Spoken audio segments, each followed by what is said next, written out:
Hey, good morning, everyone. It is Monday morning, this beautiful Monday, first day of fall. So excited to be here. We have an amazing show.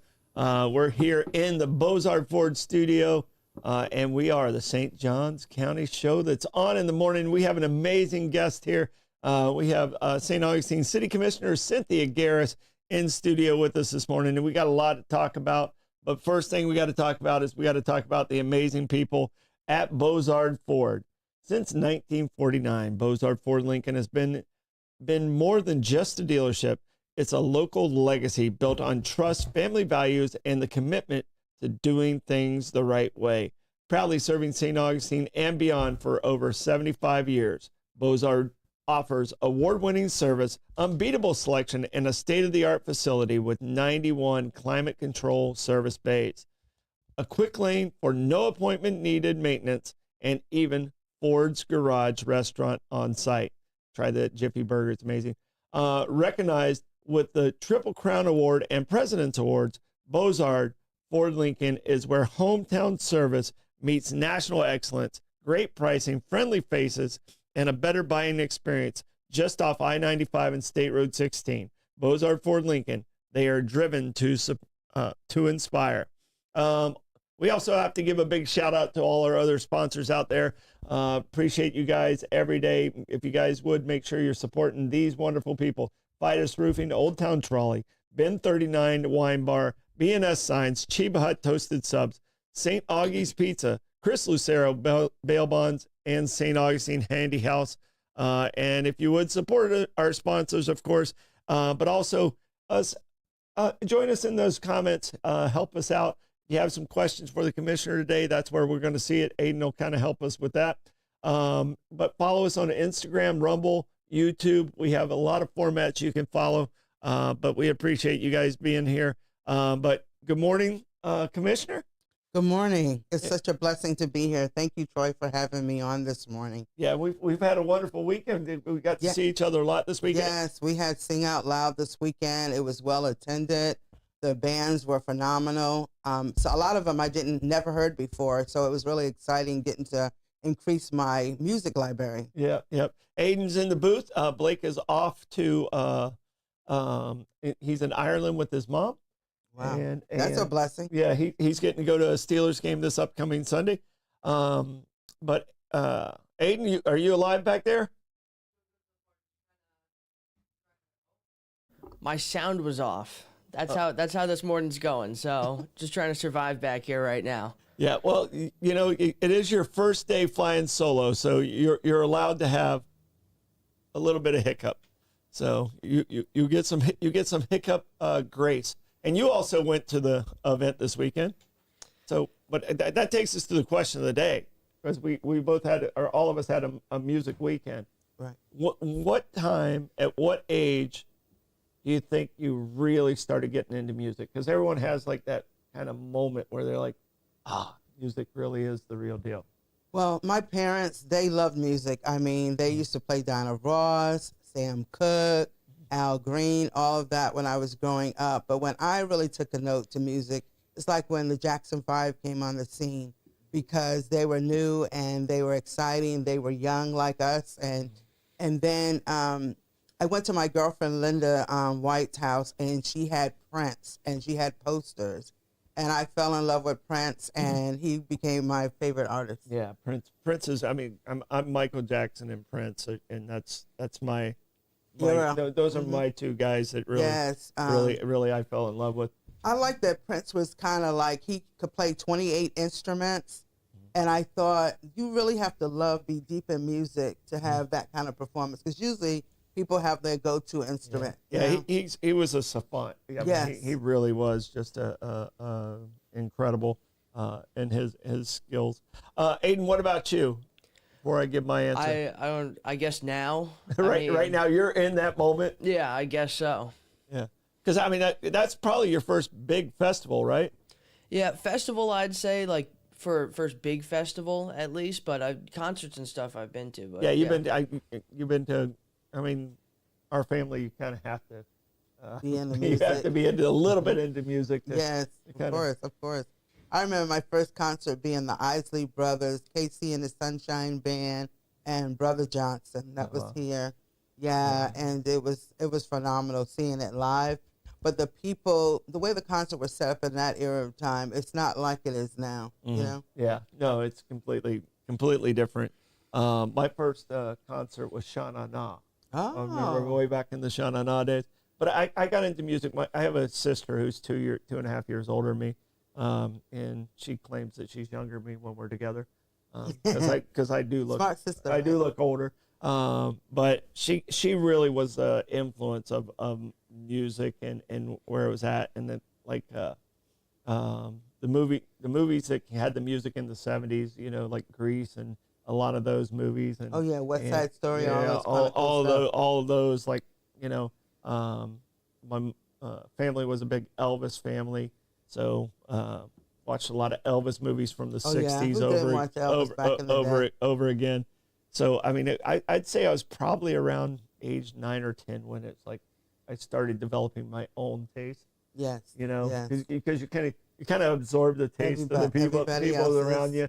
And I'd say it's probably around 9 or 10 where I started developing my own taste. Okay, in that music. sounds good. Yeah.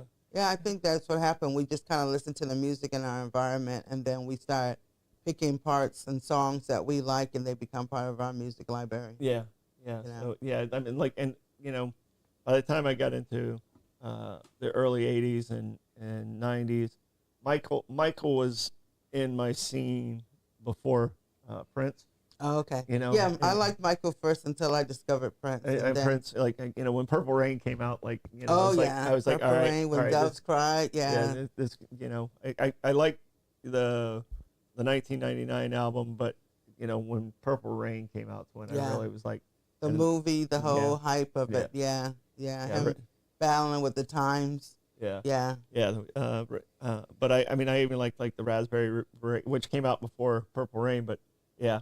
What was it? Morris Day and the Times. Yeah, Morris Day and the Times. Yeah. They were battling in Purple Rain. It was really cool how they were going back and forth. They were cool too, but you know, Prince was winning all day long. But Prince is the one who made those guys. He made Sheila E. I mean, he made so many artists, and he sure did. Kind of tweaked their music. So you gotta love.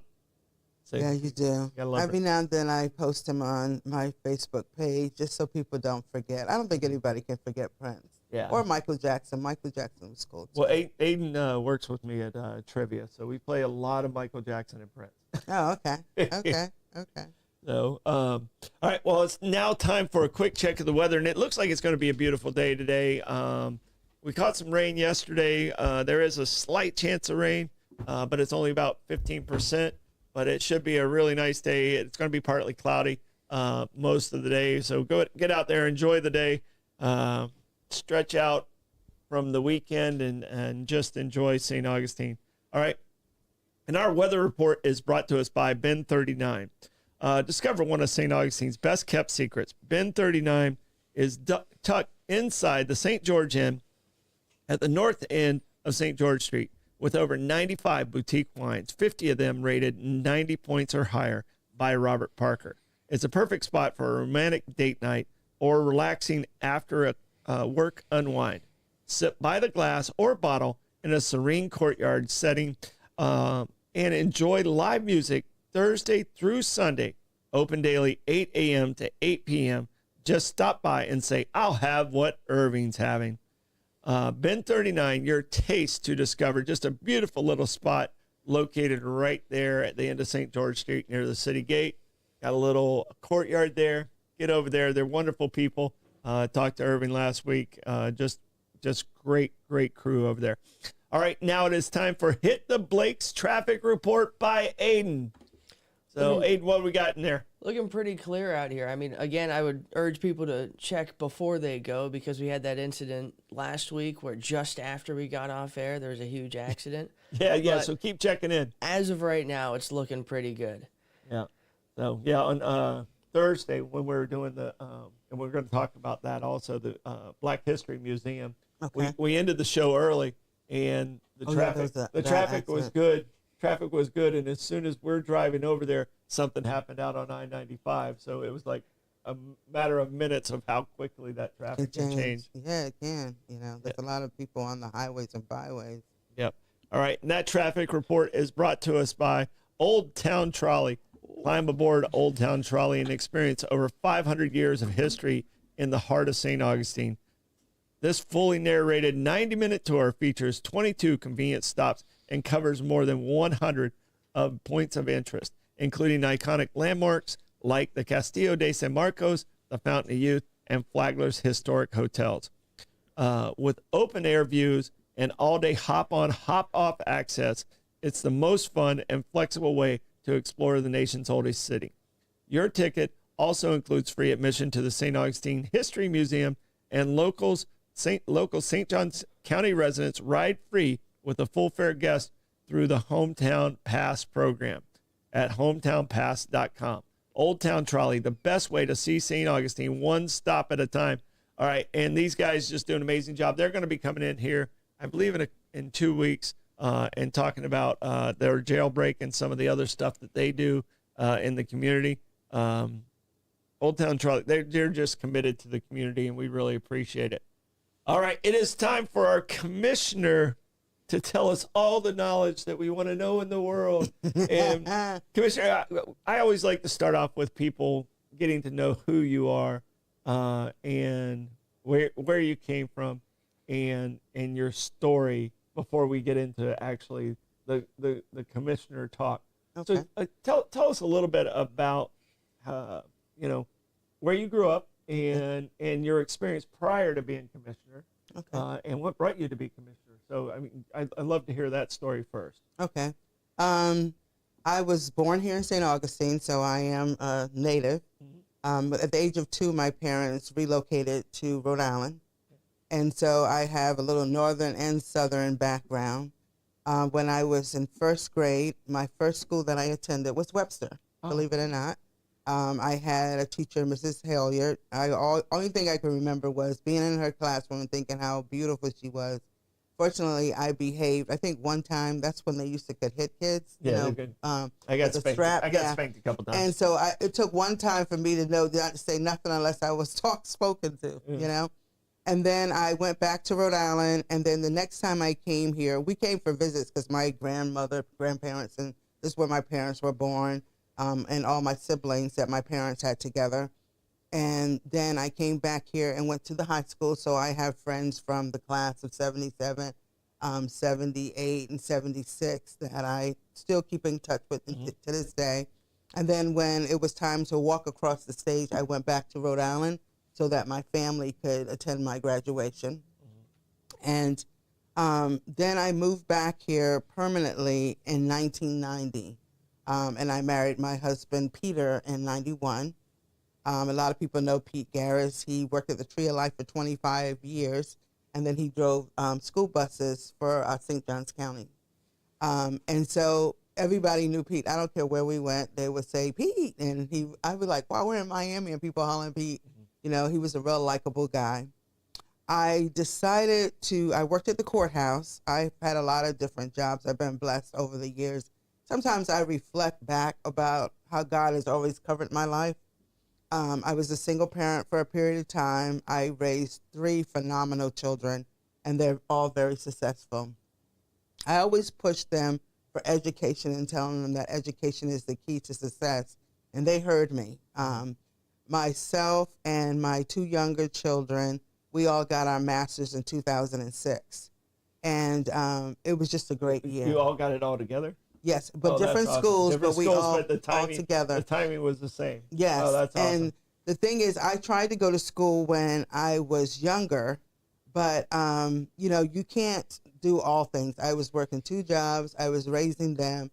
I was doing so much, and I was going to Salve Regina College, which is like a religious school up north in Newport.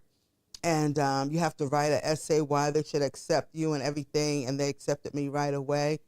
And I was struggling because I didn't have the time to do like research for homework and stuff. And so I had a mentor, Mrs. Gray, that told me, I said, I'm not going to fail at motherhood. Okay, so that's top priority. That's the one job you can't fail at. No, I can't fail at motherhood because my kids depended on me. So I decided to withdraw from college and focus on my children and my income working. Yeah. Okay. And so she told me that I could go back when I got older. You don't have to, there's no time limit on education.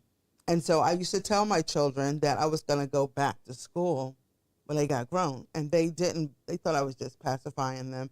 And when I did, when my daughter went into the military at 17, I went back. And that's how I caught up with them. That's awesome. Yeah.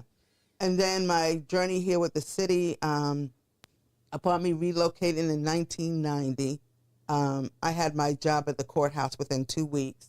I got offered a job at the courthouse and offered a job with the Tree of Life, and I weighed out the benefits on which one would be better, and the courthouse won.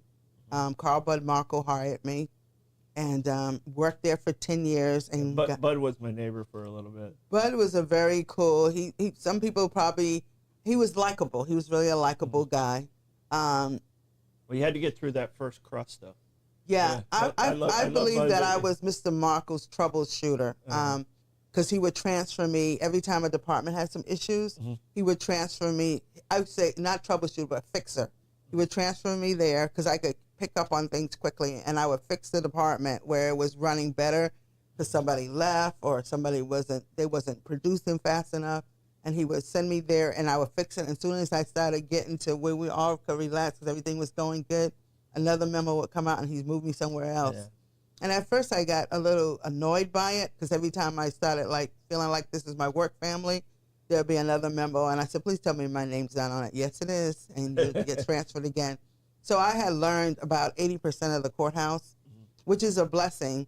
And God spoke into my spirit. Knowledge is power. Just absorb everything that you know. And so I did. And so that was great. That was an awakening. I actually ran for clerk of courts in 2000 because we lost a lot of staff at that time. And I just thought that I spoke to who was the clerk then, Cheryl Strickland, and I considered her, a good, compassionate person. And I went to her and told her that we were losing a lot of staff. And she said she wished she could do something to change it. I was like, let's motivate them. Let's do this. Let's do that. Let's have meetings that we don't have, or just so voices can be heard. And she didn't want to do any of those things. And people encouraged me to run back then, and I did. 27,000 people voted for me. I was no name.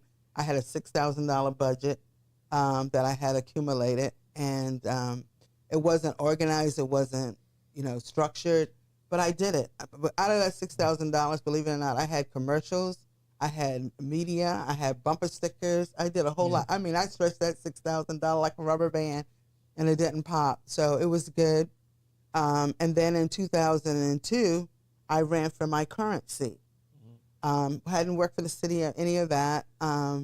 Somebody asked me about some concerns. I called the city to find out that information. It was about sidewalks, actually. Why our kids had to stand in the middle of Masters Drive to catch the school bus.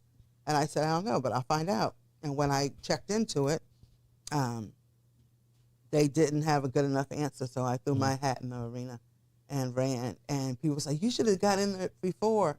You should have got it in before. And then I supported Crenslow, and then he became... Don's a good friend of mine. Yeah, he became the city commissioner, him, Earl Jones at that time, and Gardner. They all three went in at the same time. So that was really cool. And so I kind of helped with other campaigns behind the scenes, didn't really want to do anything. I decided to really push for my education. I got my business degree in business and marketing from the University of Phoenix. And then I pushed on to get my master's in organizational management. That's awesome. That's awesome. And you ran 3 years ago and got the seat? Yes. Yeah, in 22. God gave me the seat 20 years later. Yeah. So in 22. But you worked for the city for 13 years. 13 years. I retired from the city in 2021. My last position, I started off in the parking garage, and then I applied for various positions and didn't receive any of them. There was a gentleman that I worked with that encouraged me to get benefits and not stay in the part-time because you don't get any benefits being part-time. And he kept saying, you're young, you need to get a full-time job. So I overheard a friend of mine, Michelle Hill, talking to her mom, Lena Hill, they both work for the city, that she should apply for this job it would be perfect if she wasn't pregnant at the time.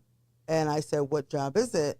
And she said, oh, you don't want to know about this job. And I said, yeah, I do. And she said it was the custodian. Okay. And now I got all these degrees. Yeah, you and have a everything. master's degree. Yes, yes. But I went, because we had our own individual booths, and I went in and I prayed to God and asked him if he wanted me to humble myself to rise again. And it came back to my spirit that God said he wants you to take this job if it makes $25,000. And so I said, okay. So I asked a friend that worked there, because they move around, to go down to the personnel office, get the job description, and to get a transfer form. And when he came back, I said, make sure you get it to me today, because the job closed at 9 in the morning, and I didn't get off until 6, so I couldn't have went down there myself to receive it. And so I turned to the last page. I didn't look through the whole thing and all that, because up north I had ran a housekeeping department, so I know what it consists of, and at the Newport Marriott. So I turned to the last page, and there it was, the $25,100. So there's the $25,000 that God said, spoken to my spirit, and there was the 100%. This is what he wants me to do. So I did that job probably for a year and something. I was taking some phone books out to the dumpster. I didn't know they were phone books in the bag, because it was in a can with a lid, and you just pull it out. And my knee went out. My knee went out. I heard my knee snap when I was going down, and the bags were not balanced. One was light and one was heavy. And then when I dropped the bag and I saw the phone books in it, they were supposed to put those in the recycling bin. Yeah. But they didn't. So I kind of dragged it to the dumpster, and then I called, who was my supervisor then, Mark, and said, I got an issue with my knee. It's like that. So I went out, got some workman's comp, went and got treated for it, so forth and whatnot. And there was this gentleman named Charlie Hill, who was the person that gave me that job. And this is how God will bring you full circle. He gave me the custodian job. He hired me during the interview. I told him I had one condition, and that was that I didn't work Sundays, because Sunday's God's day, and I need to be able to go and worship. Yeah. And so I ended up, after going through all of that, 32 people applied for that position, and God gave it to me. And not only did I know God was involved and the humbleness had paid off, that I started it on my birthday. Yeah. So he just tied it up, yeah. So that was my time with the city. I was a facilities coordinator. And with that job, I oversaw city buildings, city parks. We had a great team called Facilities Operations. I would call them and tell them about the work orders and the requests, and they would go out and fix stuff. So again, I'm the fixer. So you got that experience. I mean, you got the education experience, and like you said, and I'm a true believer in people, and people don't realize this. It takes a person of intelligence to be able to humble themselves, and just very simple, like just this weekend, a lot of times you're going to see people that aren't supposed to be cleaning up still cleaning up, right? And that's the job that's available. Rebecca and I are those type of people. And like, I realized I looked up and I was cleaning up, and I look over and Rebecca's right beside me cleaning up. And, everyone else is just looking at us like, what are you doing? But that's, that's, you see where there's a need and you just do it. That's what you're supposed to do. Yes. That's the way I was raised. And I think you were raised very similar. Well, thank you for that background. Now, your journey as a commissioner, you've had some very, very great moments, high moments, low moments. What do you feel so far? I mean, you're 3 years in. We're hoping you stick around for at least another term and maybe more than that. What do you think your highlight right now has been in your first 3 years? Because that first year you're kind of just holding on, trying to figure things out. But now you seem to have your feet on the ground now and getting some things accomplished. What is the one that's closest to your heart with what you've done in the 3 years? Well, the good thing for me is that I was an employee, so I knew the staff. I didn't have to get familiar with people in different departments. I already knew that from having worked there. Mm-hmm. I had already knew the directors and from the custodians all the way up to the city manager. Mm-hmm. So that was a plus, because I think the first year that any new commissioner has to get to know everybody and has to figure out each department. I didn't have to do that. So I had like an internal eye to see how things were operating. So I didn't have that learning curve to go through. So I already knew what structures that we put a Band-Aid on and the ones that we actually fixed. So I didn't have to go through that stage. Yeah, you knew where to look. Yeah, I knew where to look, so I knew all that. But what I did feel was great was recognizing the West City. The West City, like we just celebrated Lincolnville for 25 years with the CRA. And there was another CRA that's in the downtown corridor. That's been 25 years. And the west side of the city, now all the city's important, but the west side of the city, once you cross over US 1, had been overlooked for years. It's like forgotten. Yeah, it was just like it really wasn't part of the city. Okay, the tourists weren't going there. It lacked being recognized. And we were able to buy some land over there on Florida Avenue to protect those homes. You know, we got a lot of calls and inquiries about that. And we as a commission rallied together to make sure we bought that land because they wanted to build 3-story houses across the street from ranch-style homes. And you know the water on that front would have just flooded those houses right out coming around. Because once you disturb the foundation, the water's got to go somewhere. Once you build on nature's water, going to find a way. Yes, and so I'm grateful that we really pushed the land preservation and protected some homes in Fullerwood and different areas. And we are working now on Santa Maria, trying to move forward with getting that long overdue project in full, you know, Lake Sanchez. Yeah. Trying to keep that from flooding, turning into a river. It turns into a river even if there's high tide. So we're really trying to, especially all down there by Bridge Street. Well, I don't think people realize the history of that.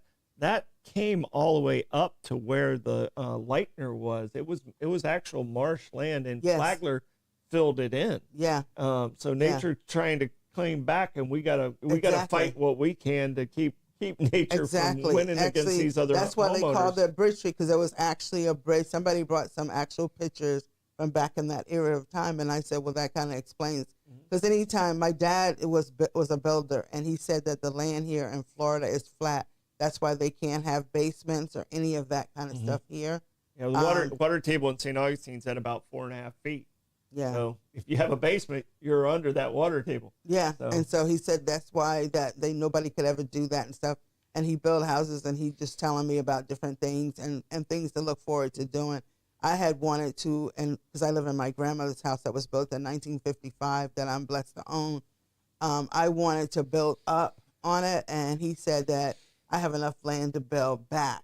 He didn't suggest that I would go up. Even though it's a brick house, he thought that it would be better if I went back on the land to stabilize it.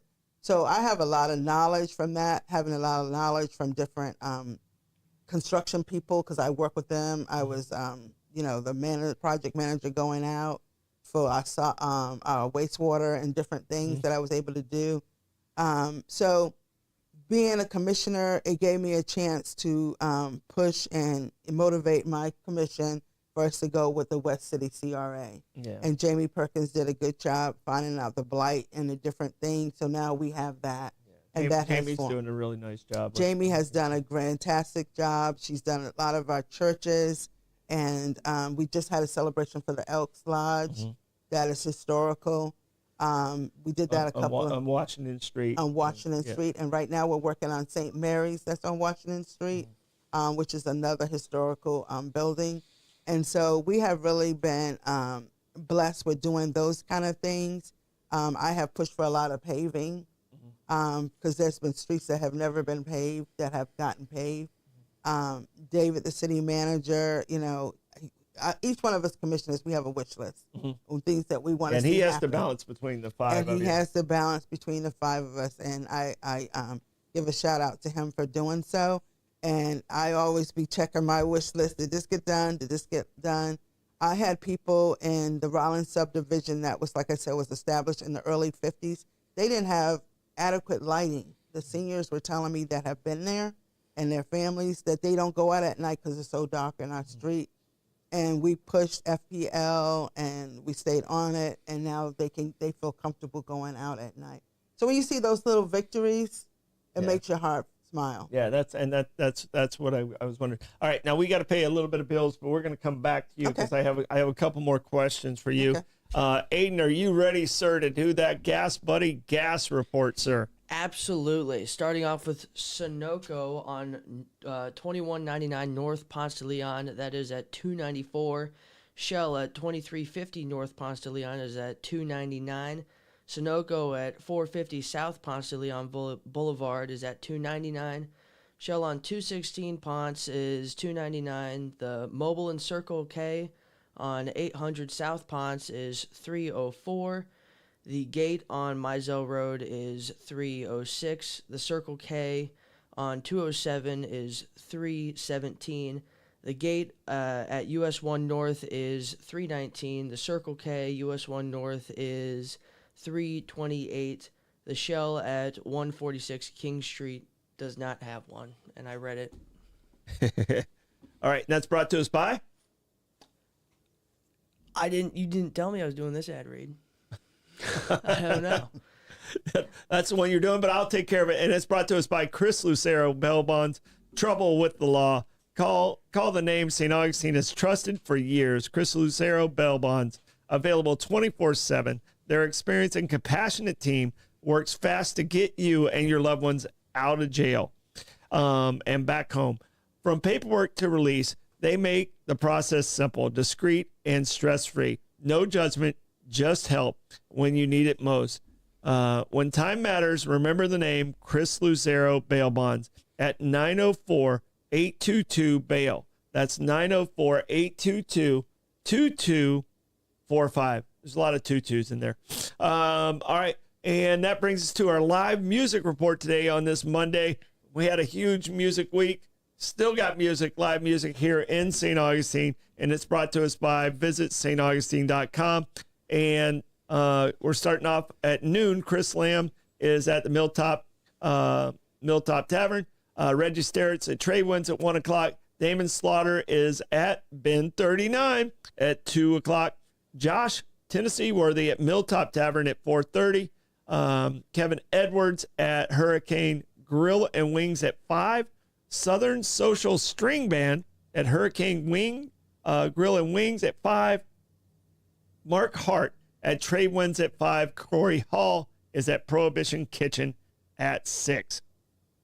All right, and that music is brought to us by the one and only Fidus Roofing. When it comes to protecting your home, trust Fidus Roofing and Construction, voted best of St. Augustine every year since 2012. As a GAF Master Elite contractor, Fidus installs the GAF Lifetime Roofing System and expert metal roofs built to withstand Florida's toughest weather. From emergency repairs to full replacements, plus pavers and gutters, Fidus delivers quality, durability, and energy savings with every job. For Fidus Roofing, call 904-355-ROOF. That's 904-355-7663.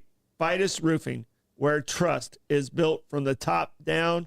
All right. That brings us back to Commissioner Garris. Now, Commissioner Garris, you guys have a lot of stuff going on with the city.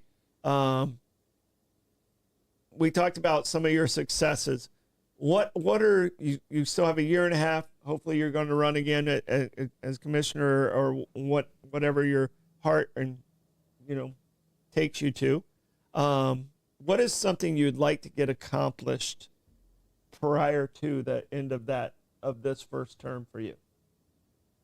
Well, I would like to see some of the West City CRA help some houses, because people fall trapped to reverse mortgages because they don't have the resources to, or maybe sometimes the credit to go get a loan. I feel like that's the only way to save it. Yes. I mean, and there's other ways to do it. And there's like trapped. roofs, there's floors that need to be fixed. There's, safety things, and hopefully we'll be able to address some families. We're not going to be able to address some families, but I'm sure Ms. Perkins has a listing on how she navigates through that, because we always had like a priority 1, 2, and 3. We did that even with the work orders.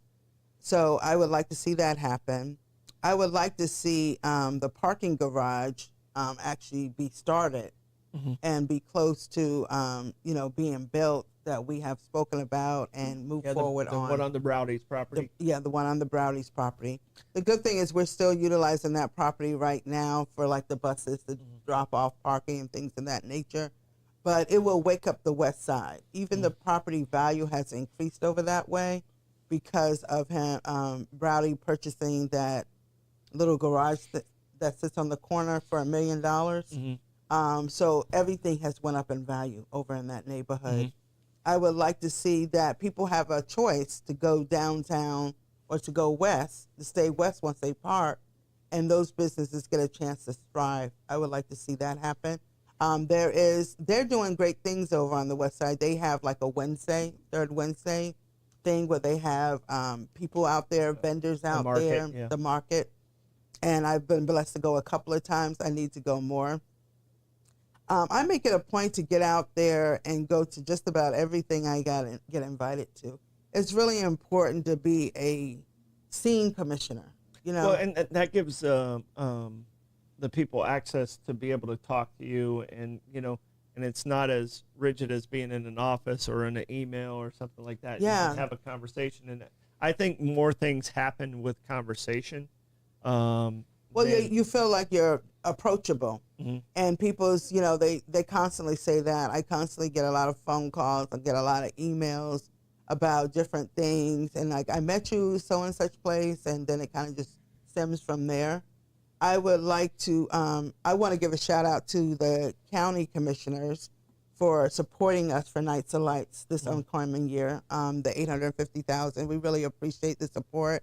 I did go before the commission and asked them to please consider us doing that, but I never got a chance to. I see them. I saw some of them doing Sing Out Loud this weekend, and they know that I appreciate them because I make that crystal clear that we are a community. I know they're the county and we're the city, but we don't need to have any restrictions as far as helping the community as a whole. You know what I'm saying? And so I think that's important. I think a lot of bridges have developed. And I know Clay Murphy, Sarah, she's amazing. She leaded up the museum charge. Yeah, we I went to talking about that too, Tallahassee twice and spoke before the Senate and spoke before the committee. So I was on the burning bus and all that good stuff, going to push that charge. So it would be nice to see that actually go further. Also, it's really... as far as my personal goals, is to bring a certain amount of awareness. I go every week to my church and I give them a city update. Probably about 50 people to let them know what's going on in our community, from the parking tickets. I want our community to be smart. I want our community to know what's going on and not be blindsided by anything. And I also tell them they have an opportunity to come and speak in public comments if there's a concern that they have, so that the commissioners, they can tell me all day long, but if they don't stand before the commission, I'm only one vote. Yeah. If they don't stand before the commission and tell them their concerns, then they're just going to have to take my word for it. Well, one of the things I enjoyed this weekend is the city had representation there. I think there was three commissioners, two commissioners, and the mayor was there. And the county had representation there. They had three of their commissioners there that I saw. And the city of St. Augustine Beach had at least three commissioners there. So the leadership was there. Our county administrator was there.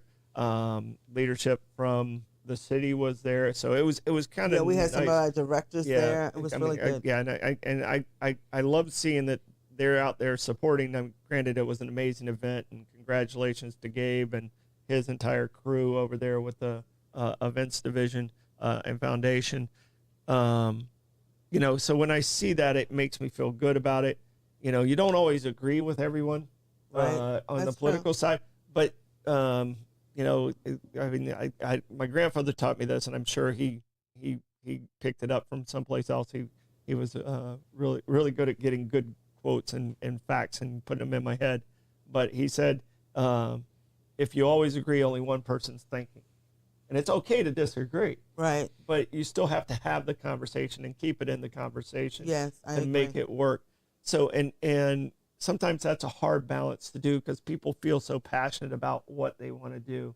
How do you manage keeping that conversation going to push it to the next level, to get accomplished what's best for the community. Because sometimes your ideas, and then they come up with something, you're like, oh, okay, let's blend those together, and it works. So how do you keep that conversation going with your own board? Because you can't talk to each other until you're in the meeting, no, we can't. which makes things a challenge. So how do you balance that and the other organizations that you have to work with and pull those in to come up with a good conclusion? A lot of times because public comments is always done at the beginning of the meetings. Not to go overboard about being spiritual, I just have a discernment about different things. Like I could be writing notes about something and God will say, you need to hear this person, and I'll stop what I'm doing and raise the focus into what they're saying. And I'll write notes to what they're saying because it hits my spirit that, people pay the part, they get off work, they come down there. A lot of them are not public speakers, and they lay their heart out before the commission in 3 minutes. The first minute, they're going to be trying to ramble how I'm doing this, and they're nervous and seeing how they're looking at me. They're feeling the vibes of the commission. And so by the time they really get comfortable, the buzzer goes off. And so, but they get to the juice of why they came. And so when they come, I write notes. And so unfortunately, we don't have it set up that the commissions respond after the public comments. And that's something that I have brought up before, but they just ignored me asking, why can't we have the commission response after public comments so they don't have to sit there to the end of the night to hear if they got through to us? So I'll write at the end of the night when they ask for commission comments, I'll reflect back to that individual. We need to get you a whiteboard like this table. So yeah, I can write notes. I do it on my little agenda and stuff. I write notes and their names and so forth because the mayor has those cards and she'll say their name. And so I'll write their name so I can reflect to what individual I'm speaking of. And so when they hear that, then we make accommodations. The one thing that I did like about John Regan when he was the city manager, when he heard somebody, he would turn and say, go see so-and-so in the back, and they can address that. So they felt heard. David's a little more stern, and he doesn't do that. Every now and then he does, but he doesn't. It's not like automatic. But they, again, John was it's different personalities. Yeah, John was the city manager for a long time. Yeah, and so he's still learning those kind of things. I wish that we had some kind of way that the people realize that we heard them, because we need more people to come in, because they voted us in. The people are why we're in those seats, period. Yeah. Okay? So we need to, there's a disconnect from them coming in sometime from public comments. And just so you know, if anyone asks, we actually have on our app where it's a direct link to, if you go to our GTV icon, and then you go to the city, all you have to do is click. You don't have to go through and try and find it on GTV. Well, that's or great. All of those things. So, I mean, if anyone asks, it's honestly, Blake set it up, and it's the quickest shortcut. Oh, cool. And it has the city of St. Augustine Beach. It has city of St. Augustine and St. Johns County, and it takes you straight to that link. Okay. Like if you know there's a meeting there, all you have to do is download our app, click on it, and it takes you right to it. Oh, that's good sometimes to know. It's hard to find. Cities is a little harder to find than the county. The county, and county then, has an icon. The city, you actually have to kind of go and find it on the website, but it's much easier if you use the app. So please use that tool for the people that are out there. I will. And also, if people want to know like the whole juice of the meetings and they don't want to sit there and go through each agenda item, they can go start with the city attorney, city clerk, the commission comments, the mayor's comments at the end, and then they'll know what we discussed during the meeting. It's just a shortcut to finding out what we're talking about, because that's the only time that we all get a chance to speak. All right, so we're running a little out of time here. Always great to have you in, but I do want to talk about the Florida Black History Museum. Okay. We were out there last Thursday. They got the $1 million allocation from the state. What do you think that's going to mean to the city of St. Augustine, West Augustine, and the surrounding area? It's going to reawaken the Florida Memorial Land. It's going to put that's some beautiful land out there that's untouched ever since they left back in the 60s. 67, yeah. Basically, they were threatened to be bombed if they didn't leave, so they picked up overnight with no warning and moved away, is the story that I've been told. So working and going to Tallahassee, I think it's going to give jobs. Mm-hmm. It's going to bring awareness because we are the first, we're the only place that King came to in the state of Florida. When he went to jail here, there were some really crazy things that were happening in that window of time. It's the opportunity to bring awareness. We had to battle with different parts of Florida to get that. And they were still trying to, all the way up until we got the $1 million, trying to get them to sway it and take it to different places. Mm-hmm. This is an area that's known for history. Disney being the first place and St. Augustine being number one. This is where the teenagers went to jail, the 4 that sat in at Woolworths. Yeah, all the St. things Augustine happen 4 here. And I think... Have you been able to watch the movie I did, Freedom on Our Mind? So it's all about 1964 and Dr. Haling and the relationship with MLK, and it has St. Augustine 4 and everything in it. So it's all about that. That summer. No, I haven't seen it. Somebody gave me a documentary. I don't know if it's the same one. I'm a neighbor of mine because somebody in his family did it, and so they gave me a video, and I haven't. It's on a DVD. We're so past DVDs. Yeah, that one's not mine. that was not mine. It was myself and Chad Light. So if you didn't get it from me or Chad, one's not. Well, I need to get a copy of that. But I think it'll be a blessing to our community. I know there's probably some people that don't think so, but I think that history is getting erased in a lot of cases. They're taking books out of schools. People have a choice about books. Matter of fact, we're having a little library dedication this week on the 26th at 10 o'clock over at Swing Park, where we're putting a little library up. A sorority's doing it. That Mr. Mason, Otis Mason, who was the first Black elected superintendent in the state of Florida and was for our St. Johns County. Yeah, wonderful. At 10 o'clock. So if you have time, come through. We're going to be... his daughters are coming. Is Dee Dee coming? Dee Dee's coming, and Pam is coming. Oh, excellent. And we're going to we're going to put books in there. What time is that? That's at 10 in the morning. Okay, on the 26th. Okay, I'm going to try and make it over there and maybe do a live shoot. Yeah, and then it's going to be amazing. And people take their kids to Swing Park, and they can see what kind of books, if they want any books, that their kids can get. We're going to have some children there. It's going to be a great time. Yeah, that's right in my neighborhood. So, and Mike and I were, and Les Thomas and Phil McDaniel, the 4 of us when we first came together on Swing Park and like that Project Swing.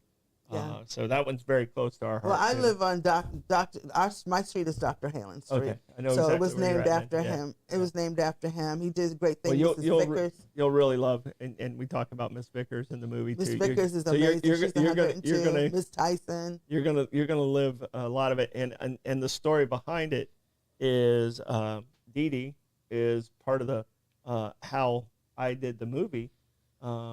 It was Clyde Jenkins, her uncle. Yes. Okay. And she asked someone to sell the house, and that's when I found out the story of Clyde and Dr. Haling and all of them in what happened in 63, the traumatic situation with that. But Dee Dee is a part of how the movie was made. Okay. And it was because her relationship with her father and growing up with the Haling family over there, because Otis Mason was on that same street. Yeah. So. Yep. It's all in my neighborhood. The Motleys, everybody. Yeah. It's just a strong neighborhood, and I'm trying to make sure it's preserved. Yeah. Well, thank you so much for coming in. We are out of time. And good morning to everyone out there. Yeah. But Aiden, how do you want to check the comments as we'll say our goodbyes in just a little bit as I read through our wonderful sponsors? Right. We are going to wander weirdly through the wacky comments. All right. As we wander weirdly, I'm going to tell you about B&S Signs. Want your business to get noticed and stay that way? Turn to B&S Signs, proudly family-owned and serving St. Augustine for over 50 years. From bold vinyl lettering to towering pylon signs, they specialize in high-quality custom signage built to last. Their expert team handles everything from design, installation, crane service, repairs, and maintenance with fast and responsive services that keeps your sign looking sharp. Make a lasting impression with B&S Signs. Visit bnssigns.com because when it comes to signs, they do it all. And thank you for Friday night being my Uber driver, Jay from B&S Signs. I appreciate it because my two normal Uber drivers were busy and or out of town. And here we go. We're going to talk about the Good Troy. And when I'm talking about the Good Troy, I'm talking about St. Augustine Handy House. Need a custom prefab portable building that's built to last? Come to St. Augustine Handy House. Proudly owned by Troy Usina Enterprises and serving the community since 1988. With over 70 structures in stock, from sheds and barns to carports and offices, you'll find the perfect fit for your needs. Every building includes free delivery, leveling, and anchoring, plus easy financing options. Visit them on State Road 16, open Monday through Saturday, or give them a call at 904-823-9092. And that's St. Augustine Handy House, where quality meets convenience and community matters. Aiden, what do we got as far as comments go? Comments are looking good. Rebecca was she was active, very active. She was talking about how the mayor should be listening more to the people's thoughts. Had some Spanish speakers in the comments this morning. That was strange. Really, people love Commissioner Garris being here. It's really a good way to reach out to the communities, the overall vibe we're getting. Yeah, and as far as the additional gas reports, I have BP at 303, Speedway at 302, Wawa at 302, Racetrack at 299, and Costco at 282. Thank you, Joy and Tim, for those. And it sounded like about age 10 or 9 or 10 is when people really started getting into music. Yes. So, all right, our Stoidum stat today is a very special Stoidum stat today.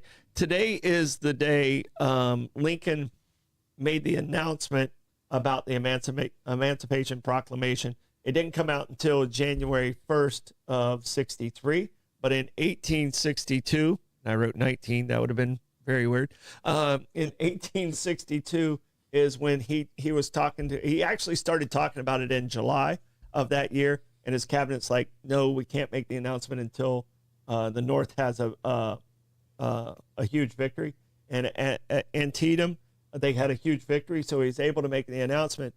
And it was a strategy, and it was from his heart, but it was a strategy because he knew if he made this proclamation, it would stifle England and France's support for the South. And so he was able to do that, still do the right thing, which was in his heart. But today is the day the public got to find out about it, and it didn't go into effect until January 1st. And Juneteenth is celebrated. That's how long it took to get to Texas. Okay. And that's why we celebrate the Juneteenth on its day, because that was the last location that they found out about the Emancipation Proclamation. So a big day in history that, What a blessing. Yeah. My favorite part is they said no person should be owned. Mm-hmm. And, unfortunately, he got assassinated for moving forward with that.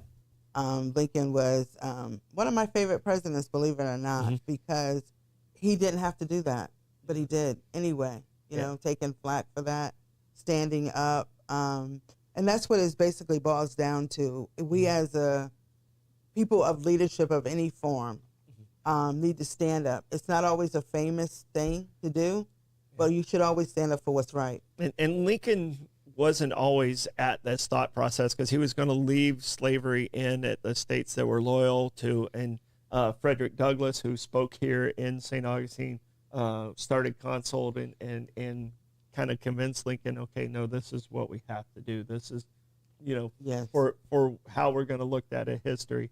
So Frederick Douglass saw 100 years down the road and convinced Lincoln to do some of the things that he did. And so, I mean, I don't think people realize that everything has to be set up in stages. Yeah, the consult of Frederick Douglass, who was a brilliant man, and Lincoln, who was a brilliant man, and those guys kind of came together and said, all right, like I said, the conversation. Right. Lincoln was here, and during the conversation, they got to a spot where it was supposed to be. Yes. So that's why I'm saying keep that conversation going. All right. And that Stodum Stat was brought to us by St. Augie's Pizza downtown at the corner of Ribery and MLK. They got their new renovation. It looks great up front. Augie, real happy. They are closed today, so get that slice tomorrow. Do you have any plugs back there, Aiden? Don't think so. I think I'm good on the plugs. I mean, I'll be here all week, so just keep watching. All right. Commissioner, did we miss anything for you? No, I think I basically covered. We have a commission meeting tonight. We also have a meeting prior, shade meeting prior, so that we can get some things handled for our city so we can move forward in the right direction. It's going to be a busy day, Rotary, commission meetings, all that, and coming down from Sing Out Loud. From the weekend. Yeah. From the weekend. Well, I really appreciate it. You always have an open invitation. You know that. Thank you. I appreciate you. I I appreciate you getting out there. I appreciate 904 News for always being on the scene. Thank you for coming out and covering the Black Museum, and you had the interviews with people that made it happen. We have an amazing sheriff. I can't say enough about our sheriff. He is like everywhere, and he was there when that bus was burning down, which is no longer, and it's destroyed. He showed up and got the people to the Tallahassee without a shadow of a doubt. And he's just a stand-up person, and we are very blessed to have him. I told him that he has to stay sheriff forever. Yeah. Him and his beautiful bride. Yeah, Kendall. Yeah, they're Kendall's like the a MVP. dynamic duo. I think everyone knows my relationship with the sheriff and the friendship, and I'm fortunate I have great friends like you and people in leadership roles, and believe me, I don't take that for granted. I mean, you're a pretty amazing guy. You're a pretty amazing guy. It's very appreciated. Yeah, it's very appreciative of what you guys are doing. But I want to say thank you. Open invitation at any time, and that goes for all commissioners, because I'm okay with any conversation that makes our city better. Yes. So, all right. I want you guys, don't forget to follow us on Facebook, Instagram, and subscribe to our YouTube page, and now on Rumble. If you guys have not subscribed to our Facebook page, please do so. We need to get those numbers going. We had a big boost, and then we're kind of flattened off, so we need to get that boost going. So share this if you would. We'll be back tonight with Bollocks at 5 o'clock. Thank you guys so much. Bye now.